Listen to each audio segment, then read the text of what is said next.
어제 윤석열 전 검찰총장이 본인이 후보가 되는 즉시 반대장동 게이트 연합을 추진하겠다고 밝혔습니다. 또다시 등장한 윤석열표 유체 이탈 합법에 실수를 금할 수 없습니다. 국민의힘이 정쟁을 일삼았던 국정감사 동안 밝혀진 사실은 명백합니다.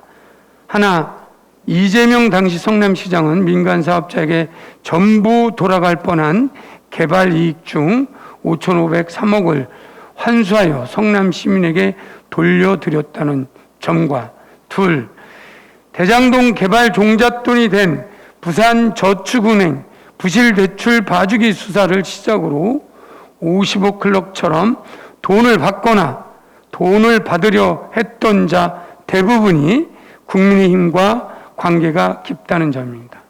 그런데 토건비리 의혹 중심에 서 있는 정당이 비리의 실상을 파헤치고 부패 몸통과 싸우는 전쟁을 하시겠다니 대체 어떻게 스스로를 파헤치고 자기 자신과 싸우시겠다는 겁니까?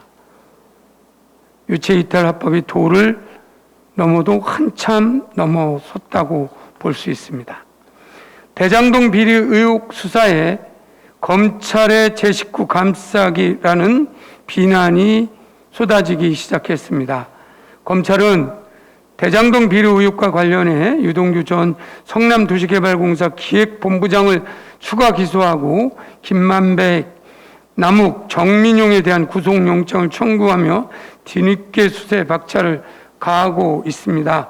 그러나 검찰의 수사가 정작 핵심 당사자인 전직 검사 혹은 전관 법조인만은 피해가고 있는 것 같습니다.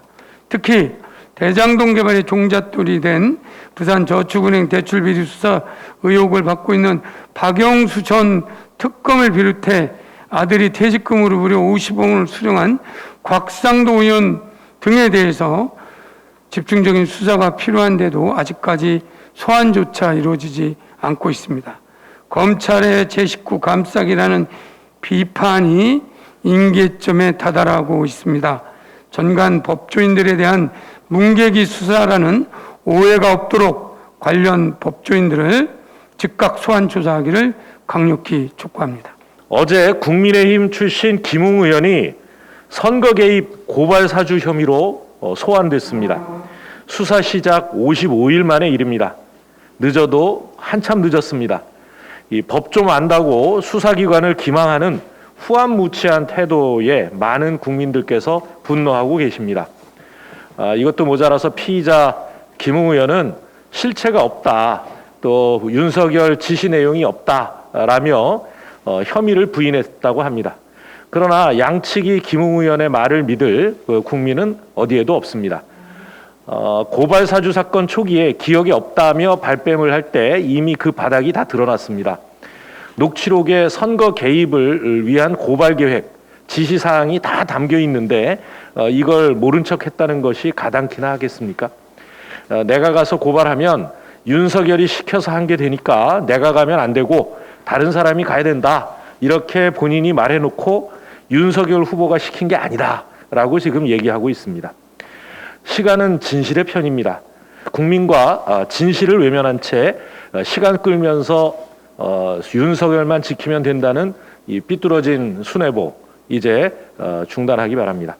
공수처는 손준성 검사, 김웅 의원에 이어 당시 미래통합당 법률자문위원장이었던 정점식 의원도 즉각 소환 조사해서 진실 규명에 속도를 내기 바랍니다.